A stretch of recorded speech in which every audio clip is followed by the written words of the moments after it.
Folena, eu fiquei muito impressionado com o resgate dos animais em Porto Alegre, no Rio Grande do Sul, nas cidades ali, São Leopoldo, Canoas e tudo mais. São muitos animais, né? Tinha pessoas ali que tinham 15 gatos. Você tem animal também? Eu queria que você falasse um pouquinho disso, porque é um momento de humanização dos resgates, né? Uma coisa bonita, né? Tudo bom, Folena? Tudo bem, Conde? Bom dia. Satisfação estar contigo, ver que você está plenamente recuperado. Eu assisti sua live ontem à noite, achei você esplendoroso, com toda a energia. Estava demais. Estava com muita energia, isso é muito bom vê-lo aí prontamente recuperado para fazer aquilo que você mais gosta. Conde, olha, eu tenho animais, sim. Inclusive, já participou aqui do dia É desse mesmo, já uma live participou. nossa, tem uma gatinha, né, Vitória Aparecida, vulgo Pretinha. E quero dizer o seguinte, Conde, olha, os animais são muito importantes para a nossa vida, né, para muitas pessoas. No meu caso, em particular, da minha família, né, está totalmente integrado, faz parte da família mesmo. Então, numa situação dessa emergencial, né, de fato, as pessoas, né, saem, né, abandonam, né, o meio que estão, né, deixam para trás, às vezes, os animais. Então, essa recuperação dos animais que tem sido feita, no caso da tragédia do Rio Grande do Sul, ela é muito, muito importante. Estava tentando aqui pegar a gatinha para o pessoal poder ver, mas ela não é arisca demais. Então, é importante sim, Conde, entendeu? Essa interligação nossa com os animais. Hoje é um reconhecimento jurídico, inclusive, né, com relação aos animais domésticos, né, das pessoas, né, do que eles dão de carinho, né, dão de afeto, companheirismo para muitas pessoas que vivem sozinhas. Então, esse cuidado com os animais, né, que estamos verificando aí nessa tragédia do Rio Grande do Sul, foi bom você colocar isso. É muito importante, porque também, né, diante dessa tragédia toda, não só os seres humanos foram afetados, mas também os animais domésticos que integram o nosso cotidiano. E daí também a necessidade de proteção desses animais, né, do cuidado que tem que ter, não só por parte das pessoas, mas também por parte dos órgãos públicos, né, com relação aos animais. E dizendo, né, lembrando a todos, né, que maltrato a animais hoje é crime. Está previsto na legislação ambiental, foi inserido na legislação ambiental, né, o crime contra maus tratos dos animais, né, os animais domésticos. Então, daí a necessidade de todos nós termos carinho, né, cuidarmos, já que nós nos disponibilizamos a ter um animal doméstico em casa, nós também temos que dar o mesmo tratamento e respeito e cuidado a eles, né, como eles, de certa forma, retribuem para todos nós. É muito bacana, eu mostrei aqui essa sequência de fotos aqui da BBC, né, dos animais ali resgatados, em processo de resgate ali, das autoridades, dos voluntários ali no Rio Grande do Sul. Realmente é um momento de uma certa leveza a despeito de toda carga, que é o que acontece no Rio Grande do Sul nesse momento. Meu querido Folena, eu queria que você comentasse a nomeação do Paulo Pimenta, que agora deixa provisoriamente a SECOM para assumir esse ministério extraordinário. Importante ter alguém que responda, que coordene todas as ações. Qual as suas expectativas com relação ao trabalho? O Pimenta é um gaúcho, enfim, ele realmente se destacou nesse primeiro momento ali, articulando com todos os prefeitos, ele tem boas relações com os prefeitos. Eu queria que você falasse um pouquinho sobre essa nomeação do presidente Lula.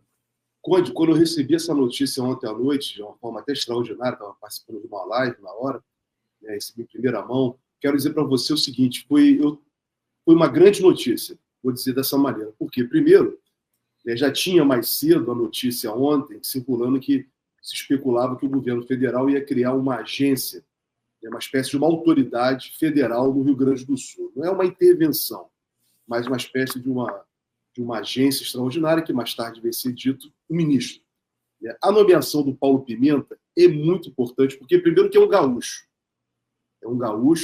um político com atuação no estado do Rio Grande do Sul, um político, é um ministro hoje, mas também um parlamentar. Então, ele não só vai poder manter esse contato com todas as autoridades do estado do Rio Grande do Sul, com a população do Rio Grande do Sul, como também junto ao governo federal e junto aos demais poderes da República. Ele, como parlamentar, poderá, com certeza, também dialogar com o Congresso Nacional, dialogar com o Poder Judiciário. Então, diante dessa tragédia que recaiu sobre o Rio Grande do Sul. Então, é muito importante o que o presidente Lula fez. E, principalmente, Conde, sob o aspecto de ótica de visão da política. O atual governo do Rio Grande do Sul, tanto do Estado como da Prefeitura de Porto Alegre, ficou caracterizado que são governos com uma visão neoliberal. Governos que não têm preocupação com a ação do Estado na defesa do público, do interesse da população. São governos que trabalham sistematicamente para os interesses do capital financeiro. Daí, políticas de privatização, daí, políticas de desmonte do serviço público, políticas sem preocupação de prevenção, sem preocupação com o meio ambiente. Isso ficou caracterizado nos governos, por exemplo, de Porto Alegre e no governo do Estado do Rio Grande do Sul, representado pelo atual governo, que é do PSDB. O PSDB é exatamente um dos partidos que tem no Brasil, né, essa visão de privatização. O governo federal, liderado pelo Partido dos Trabalhadores e do presidente Lula, tem uma visão diferente. É uma visão em que o Estado tem que participar mais na construção da sociedade, numa interação maior. Então, são concepções políticas diferentes. Então, diante de uma tragédia como essa, você não pode entregar todos os recursos que estão sendo disponibilizados para o Rio Grande do Sul para governos neoliberais, porque governos neoliberais vão fazer como fez a Prefeitura de Porto Alegre, contratou uma empresa norte-americana especializada exatamente nesses casos de desmonte de empresas, né? Então, ligadas ao capital financeiro. Então, não dá, sinceramente, não dá. Recurso público tem que ser cuidado, né, dirigido para a população, para reconstrução necessária do Rio Grande do Sul. Então, são bilhões de reais que estão sendo e serão empregados na reconstrução do Rio Grande do Sul. Daí a necessidade de você ter um ministro, uma pessoa de confiança do presidente da República, porque o ministro é uma pessoa de confiança, né, todo ministro. Então, o Paulo Pimenta é uma pessoa, volto a dizer, qualificada para exercer esse papel na representação direta do chefe de Estado e de governo brasileiro, no caso, o presidente Lula, que está atuando fortemente no Rio Grande do Sul. Então, eu vi essa nomeação, volto a dizer, do ministro Paulo Pimenta, muito importante, né, diante não só da tragédia, diante da ação que vai ter que ter por parte do Estado na reconstrução. E não vai ser fácil para o Paulo Pimenta, né? Vai ser um desafio bastante complexo, porque ele vai ser o centro das atenções a partir de agora, né? Então, ele vai ter muitas respostas para dar também, e isso vai ser bom porque também organiza um pouco o próprio noticiário e as próprias políticas que vão sendo... Tem uma matéria aqui sobre a insatisfação do presidente Lula com relação a iniciativas de alguns ministérios, o Ministério do Desenvolvimento Social, o Ministério da Previdência, o LUP quer lançar um programa, mas aí tem que passar pela Casa Civil, a Casa Civil não aprova, fica naquele impasse. Quer dizer, precisa organizar, sem dúvida nenhuma. Deixa eu ir para o bate-papo, trazer aqui comentários da Rose Esteves. Tal crítica do PSDB por ter sido Paulo Pimenta é coisa de urubu oportunista, visando questões políticas para eleições futuras. Sempre, né, sempre por esse viés, realmente, infelizmente. O PSDB é até aquela coisa, ficou um partido tão pequeno, né, que tudo bem, a gente leva até a sério, né, mas quem criticou mais foi o Aécio Neves, né, que é uma figura tão conhecida e tão execrada por todos nós aqui, enfim, dos setores democráticos. Rúbia Paula Oliveira, você quer falar do Aécio Neves? Posso falar, Conde? O que o Aécio Neves pode acrescentar, sinceramente, nem sabia que ele existia. Você está fazendo, me lembrando, fazendo todos nós, né, lembrarmos da existência desse fantasma, né, que vaga aí. Esse homem ajudou a destruir com a democracia brasileira. Esse homem não soube perder uma eleição em 2014 para a presidenta Dilma. E ele é um dos que ajudaram a abrir as portas do fascismo para o Brasil. Então, ele e o PSDB, seu partido, não tem muito o que dizer e colaborar no momento de reconstrução em que será o dinheiro público e não o dinheiro privado que irá exatamente ser empregado na reconstrução do Rio Grande do Sul. O PSDB foi, como eu disse, foi o partido nos anos 90, na gestão do Fernando Henrique Cardoso, nos governos em São Paulo, em outros estados brasileiros, também no Rio Grande do Sul, que ficou marcado pelas privatizações, ações neoliberais, ações que atentam contra os interesses da classe trabalhadora.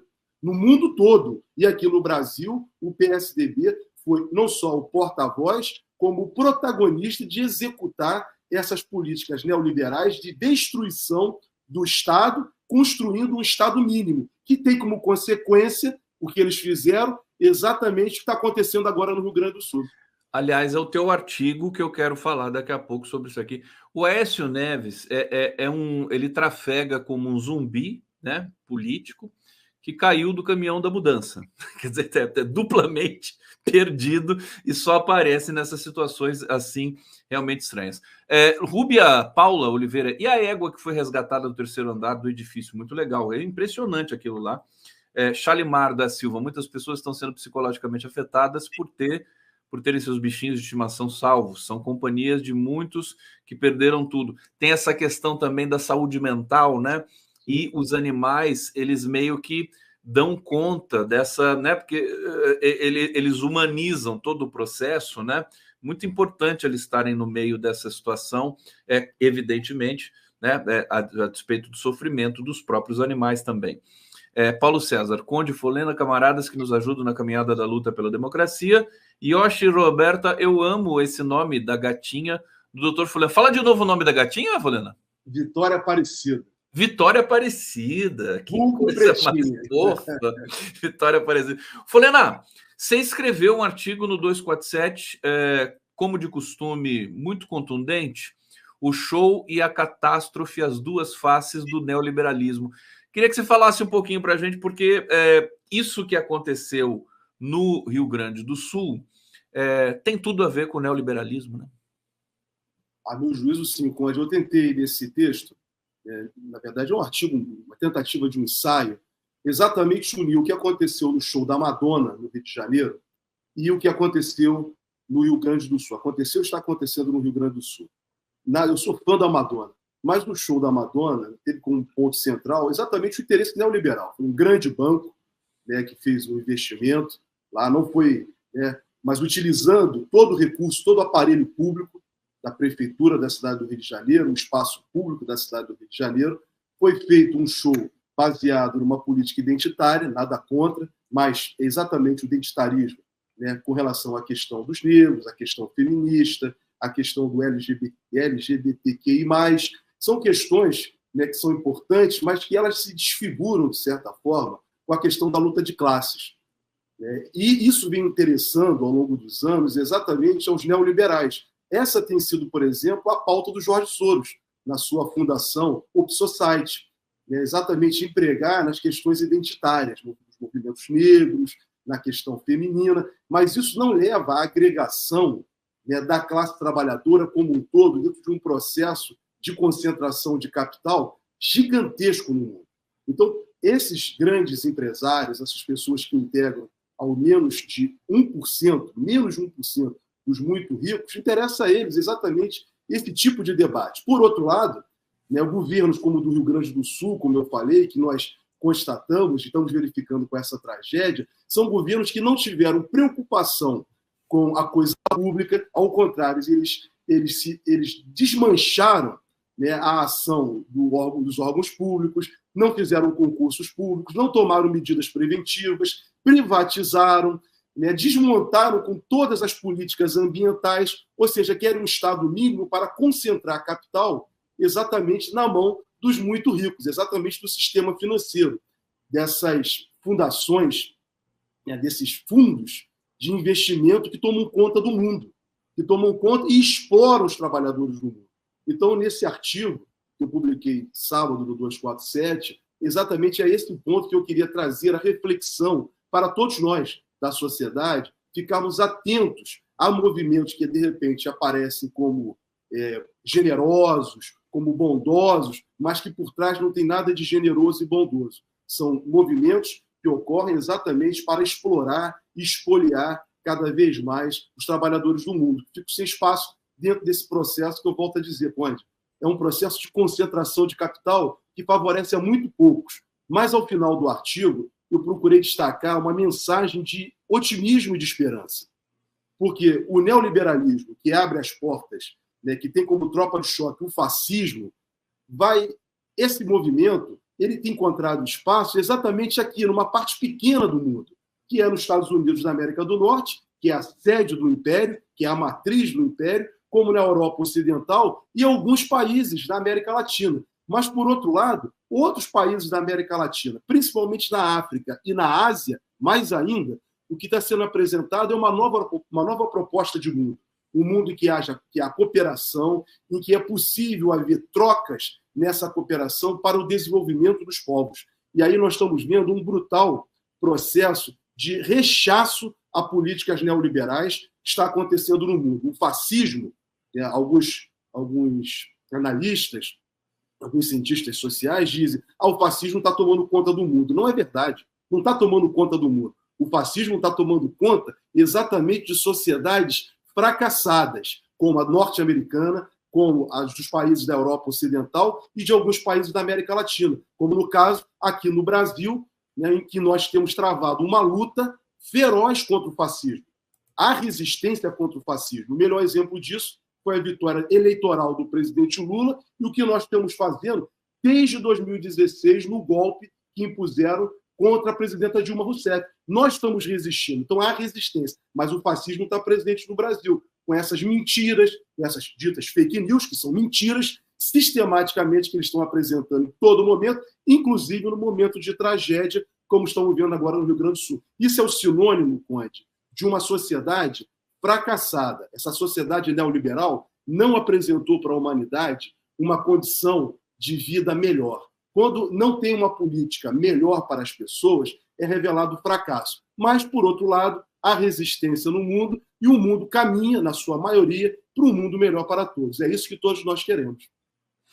Jorge Folena aqui no 11 News, aproveitando aqui esse momento para pedir o like, né, o joinha, para vocês apertarem aqui o botãozinho do joia na nossa transmissão. Isso é importante para a gente também, para vocês se inscreverem no nosso canal, tá bom? O Jorge Folena está especialista nisso também, porque ele está tocando o canal do Soberania e Debate, né, Folena? Aliás, parabéns pelo canal. O programa é Soberania e Debate, que é um programa do Sindicato dos Engenheiros do Rio de Janeiro, e o canal é SOS Brasil Soberano. SOS Brasil Soberano é o canal no YouTube. Isso. E o programa Soberania e Debate é um nome tão bonito, Folena. A gente fica com ele na cabeça. E o Folena ali é mestre de cerimônias. Aliás, o Folena já prometeu, se algum dia acontecer alguma coisa com este, né, humilde linguista que vos fala aqui, o Folena vai assumir aqui. Folena, eu tô curioso para ver isso, viu, Folena? Tô te ajudando. Tô querendo ver isso, viu? Com toda a elegância aqui do Folena.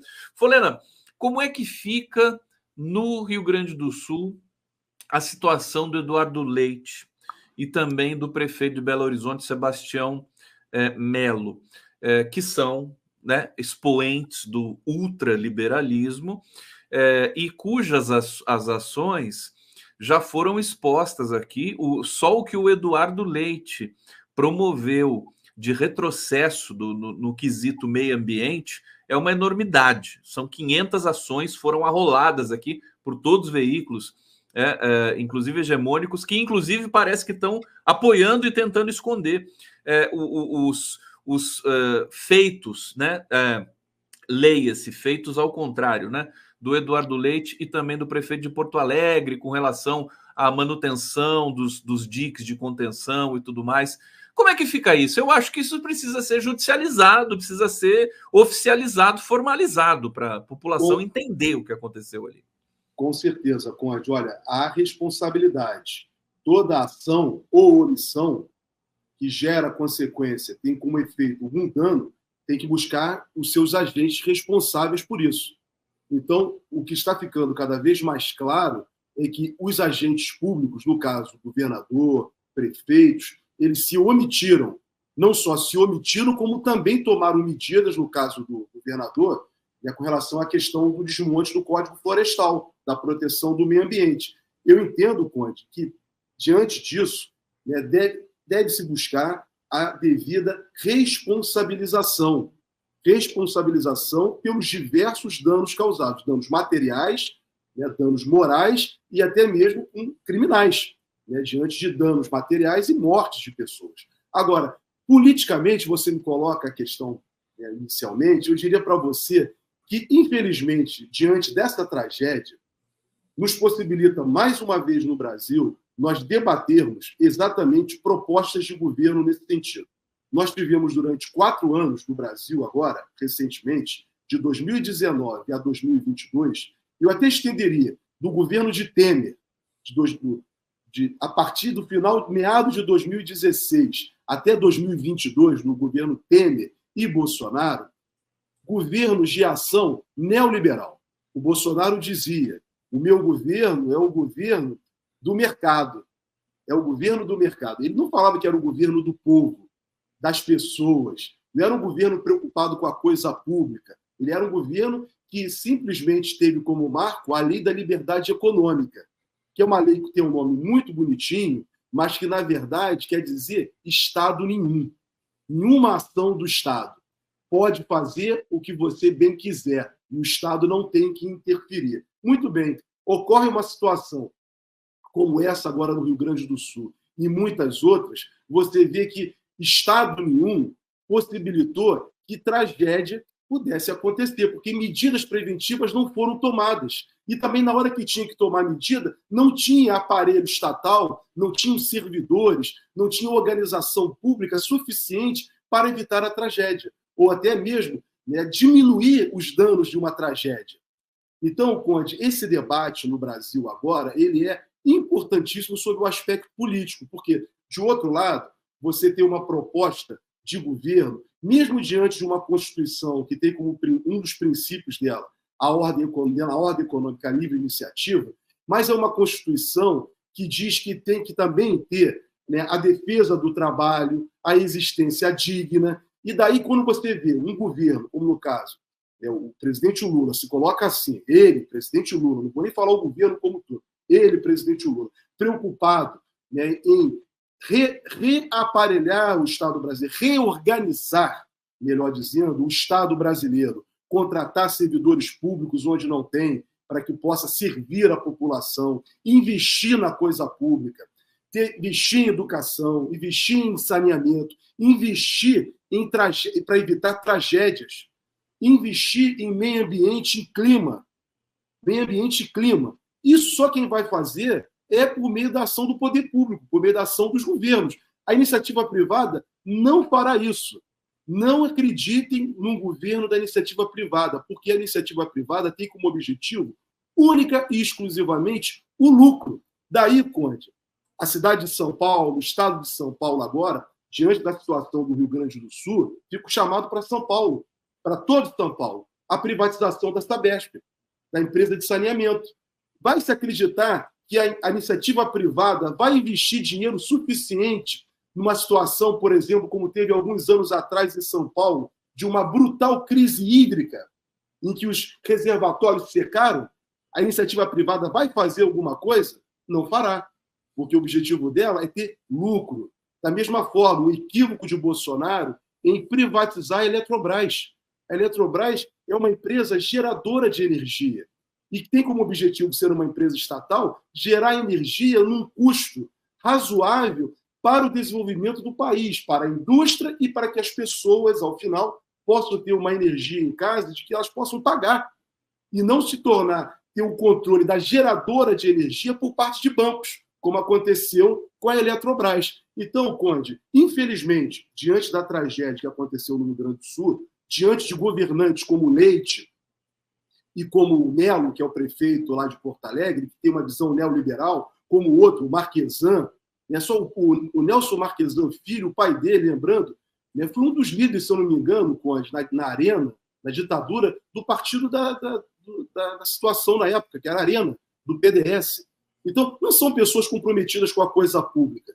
Então, daí, Conde, a necessidade da população, dos eleitores, ficarem atentos na hora de votar em governos, em candidatos que tenham compromisso com a coisa pública, com a transformação do Estado e não com o desmonte do Estado. Esse papel que os meios de comunicação faz, né, a todo tempo, de dizer que a empresa pública não é eficiente, que a empresa pública é isso, é cabide de emprego, isso só serve, Conde, exatamente para incutir na cabeça das pessoas que elas devem desmontar. Mas é uma propaganda para colocar quem? Colocar os bancos no controle dessas empresas. Só para terminar esse tópico, semana passada teve uma decisão do Supremo Tribunal Federal, que eu considerei, a meu juízo, sou crítico dessa decisão e sou crítico da lei. No governo Temer foi aprovada a tal da lei das estatais. Essa lei das estatais, que tem reflexo na Petrobras, por exemplo, podemos falar mais adiante, ela estabeleceu que para ser gestor, fazer parte de conselho ou administração de empresa estatal, não podem ser políticos, pessoas com passagem na política. Tem que ser pessoas com experiência do mercado. O governo Lula questionou isso, que inclusive teria que colocar o Jean Paul Prats, por exemplo, que era senador, né, e teria que assumir lá, foi a indicação do presidente Lula no início do governo. Então, teve que fazer esse questionamento. Houve uma liminar deferida pelo ministro Ricardo Lewandowski, na época, que possibilitou, por exemplo, que o Prats pudesse ocupar a presidência da Petrobras. Então, o Supremo, semana passada, decidiu que essa lei, que diz que políticos não podem ocupar cargos públicos, ela é constitucional com base no princípio da moralidade e da eficiência. Muito bem. Isso, né, de certa forma, é um argumento que eles apresentaram. Agora eu quero apresentar um argumento contrário. Você, então, entrega as estatais às empresas privadas, às pessoas que vêm do mercado, e elas vão defender o interesse de quem? Vão defender o interesse da população, que um político, em tese, deveria ter o compromisso. Então, as pessoas que vêm da iniciativa privada são pessoas que têm, né, de uma forma geral, vão estar representando os interesses da iniciativa privada. Então, esse é o debate, Conde, que eu acho que faltou no Supremo Tribunal Federal, de entender que quem tem que indicar quem vai governar ou não uma empresa pública é o governo. É o governo. Ele que tem a responsabilidade. Se aquele gestor for mal, quem vai responder ao final será o dirigente que o nomeou. Então, não pode o mercado ficar conduzindo o destino do país e das riquezas do Brasil. A imprensa convencional está esperneando com a demissão do Jean Paul Prats nesse momento. Isso também leva de arrasto aí o mercado e a queda da Petrobras na Bolsa de Nova York, também, que despencou 8%, mas é normal, né? A julgar por essa dinâmica que você explicitou aqui. Agora, é aquela coisa, né? O governo tem que governar. Se o governo não governar, o que vai acontecer com as nossas questões, as nossas necessidades? Olha, Folena, você me chamou a atenção agora falando do STF. Faz tempo que a gente não fala do STF, viu? Acho que é uma boa notícia, né? Que a gente estava falando muito do STF, né? Era STF para cá, era ministro para lá, e não sei o quê. E agora a gente já tem umas 2 semanas, evidentemente, acho que tem a ver com a tragédia do Rio Grande do Sul, mas tanto melhor. Houve até um recuo do Alexandre de Moraes, não sei se você identificou isso, mas foi alardeado, inclusive pela imprensa, no cerco ao bolsonarismo. E tem uma outra coisa impressionante que acabou de acontecer, que 10 investigados que estavam com tornozeleiras eletrônicas do 8 de janeiro quebraram as tornozeleiras e fugiram do país. É uma coisa fantástica, Folena. E aí, comenta um pouquinho para a gente sobre isso. Não, você tocou no outro ponto importante. De fato, nós não devemos estar o tempo inteiro falando em judicialização da política. Isso não deveria ser o ponto central nosso. A justiça é uma coisa colateral.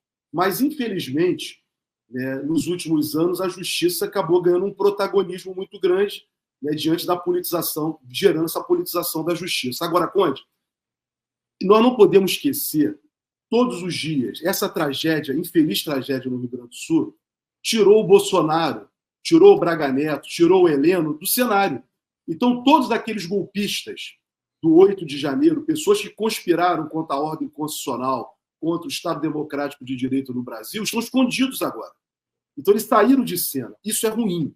Então, Conde, eu toda quarta-feira contigo aqui vou ter um compromisso agora, quando começarmos o programa. Perguntar a seguinte pergunta: quando a Procuradoria-Geral da República irá apresentar a denúncia criminal contra Bolsonaro e todo o seu séquito. Todo o seu séquito. Por quê? Já há provas mais do que suficientes para a propositura dessas ações, principalmente contra a tentativa do golpe de Estado e a tentativa da abolição do Estado Democrático de Direito no Brasil. Então, Conde, nós vamos perguntar isso semanalmente. O Alexandre de Moraes tem uma virtude nesse processo. Você sabe que eu não sou ficar defendendo o juiz nunca, mas nesse caso o Alexandre de Moraes tem uma grande virtude, a partir desse ano particularmente. Foi quando ele tornou público todas as investigações, todos os depoimentos. Então, a sociedade como um todo pôde tomar conhecimento do que o ex-presidente estava fazendo, de todo o seu séquito golpista. Então, nós temos vídeo daquela audiência, aquela reunião que eles fizeram no Palácio do Planalto no dia 5 de julho de 2022, em que o ex-presidente escancaradamente, né, organiza um golpe de Estado. Era uma grande organização ali, mentora de um golpe de Estado, em que o ministro da Defesa da época se manifestou, em que o Heleno se manifestou. Então, diversos ministros se manifestaram numa ação golpista. Então, nós já temos esse vídeo, a sociedade brasileira tomou conhecimento. Isso está escancarado.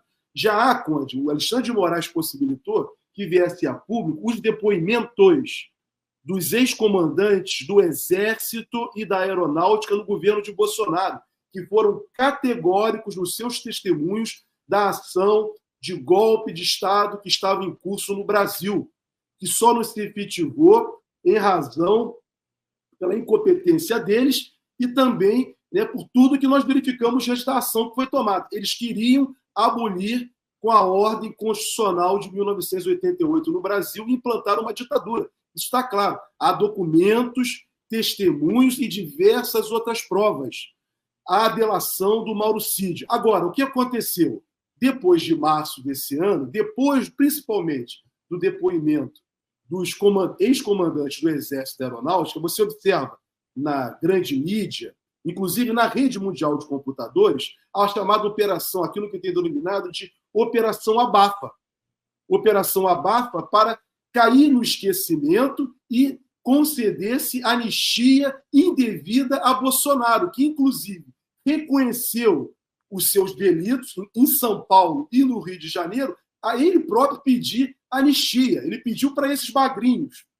Mas, na verdade, o que ele queria Aliás, era... sem querer te interromper, o projeto de anistia que estava sendo ali burilado por extremistas no Congresso subiu no telhado, depois desses últimos. Exatamente. Então, Conde, essa operação Abafa começou a ser bem orquestrada, de todas as maneiras.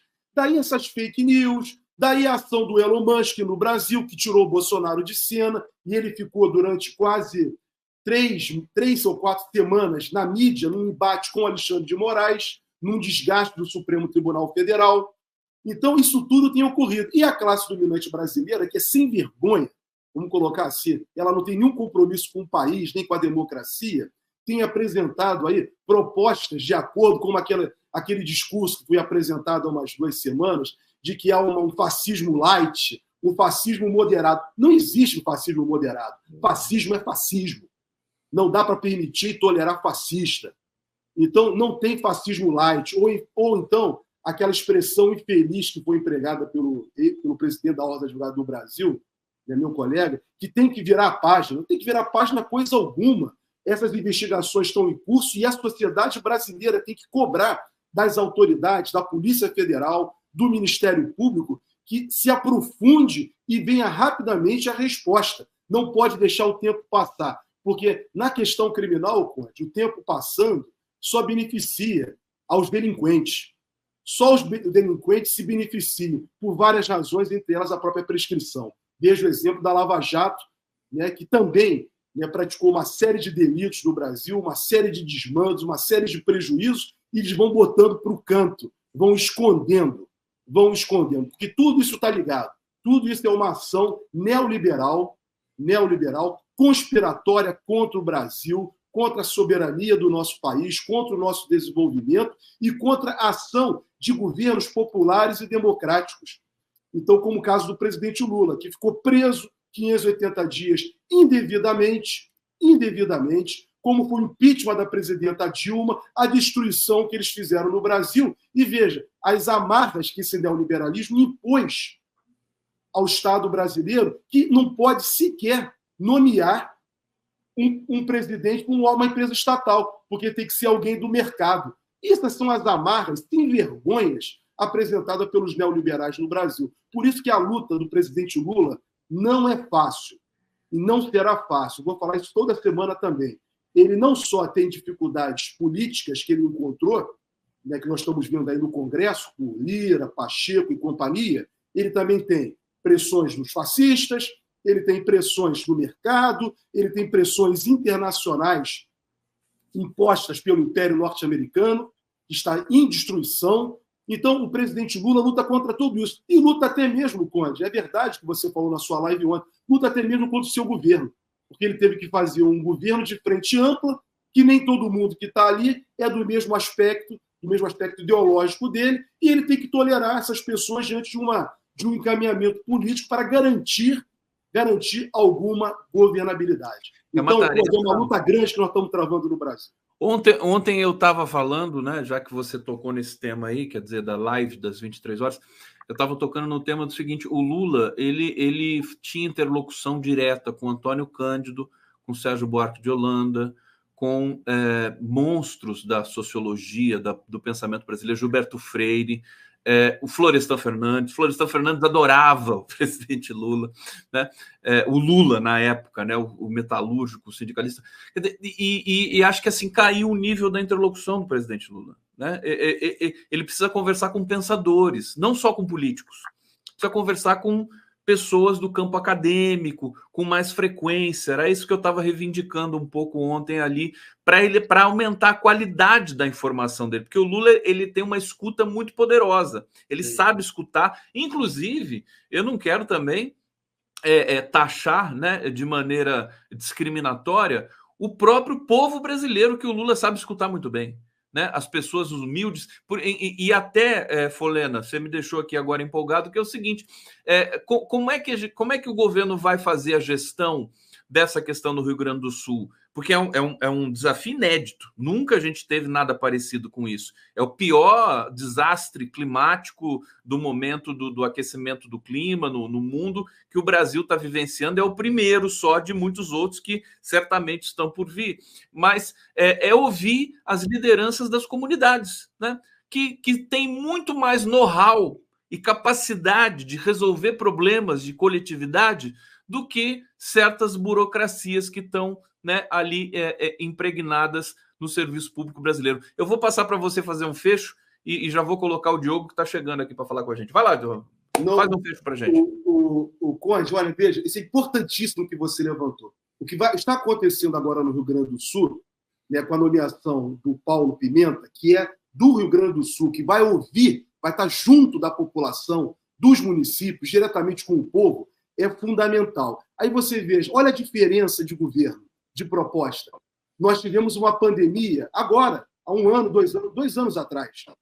E o governo federal não fez absolutamente nada. Ao contrário, entregou a sorte nossa, dos brasileiros, a toda a sorte. Milhares de pessoas morreram. Quase 800 mil pessoas morreram. Não tinha um ministério da pandemia.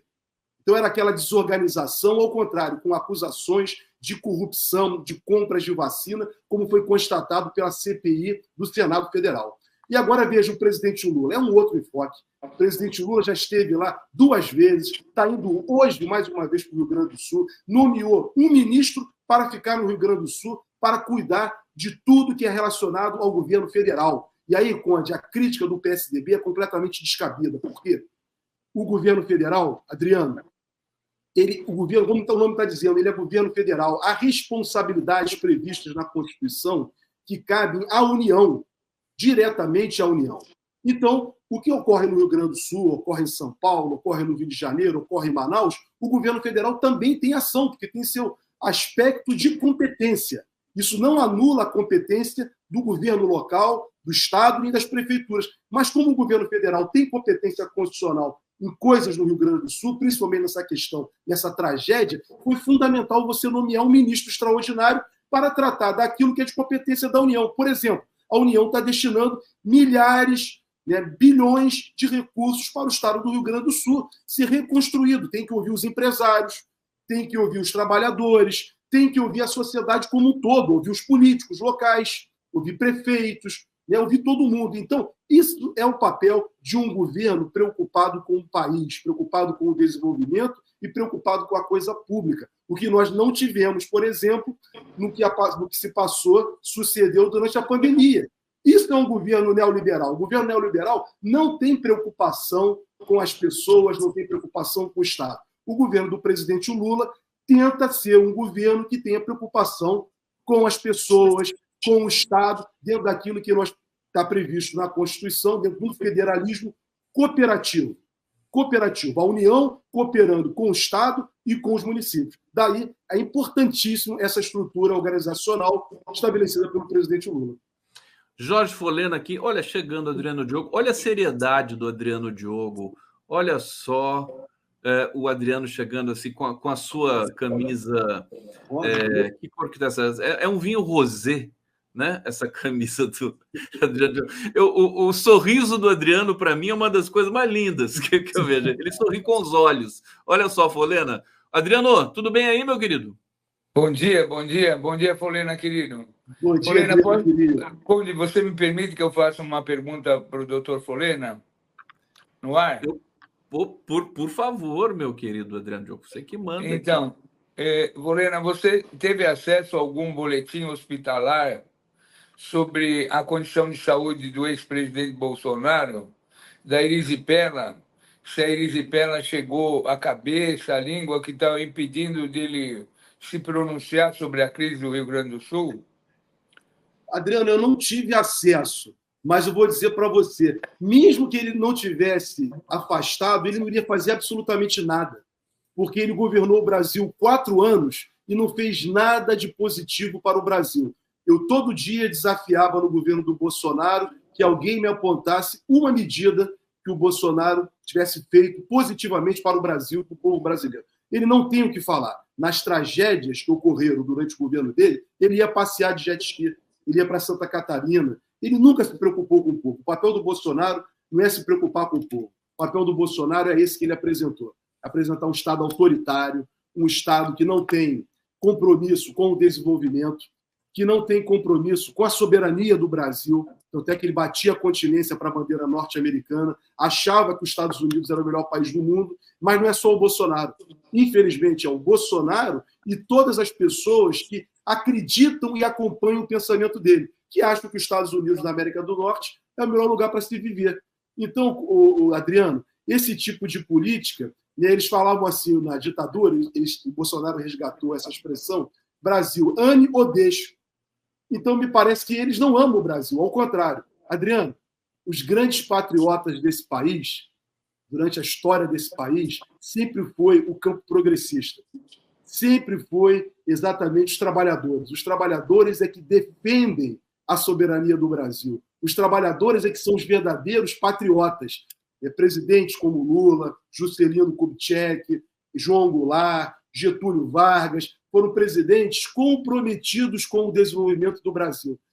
O encaminhamento sendo certo ou errado, não importa no momento, mas sempre foram governantes, como a presidenta Dilma Rousseff, sempre preocupados com a melhoria das condições de vida do povo brasileiro, das trabalhadoras e dos trabalhadores, das crianças. Daí, resgatar também nessa oportunidade, apesar de não ter sido presidente, mas foi governador do meu estado, foi governador do Rio Grande do Sul, que foi Leonel de Moura Brizola, que era um patriota, um nacionalista. E é isso que é o presidente Lula hoje para todos nós. O presidente Lula é a representação do nacionalismo, com acertos ou desacertos, não importa. Mas ele é isso. O Bolsonaro não é.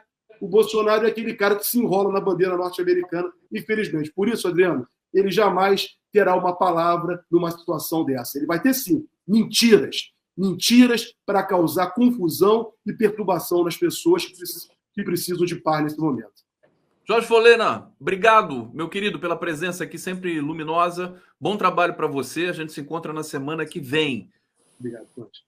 Vamos seguir aqui. Um abraço, querido. Bom trabalho. Um abraço.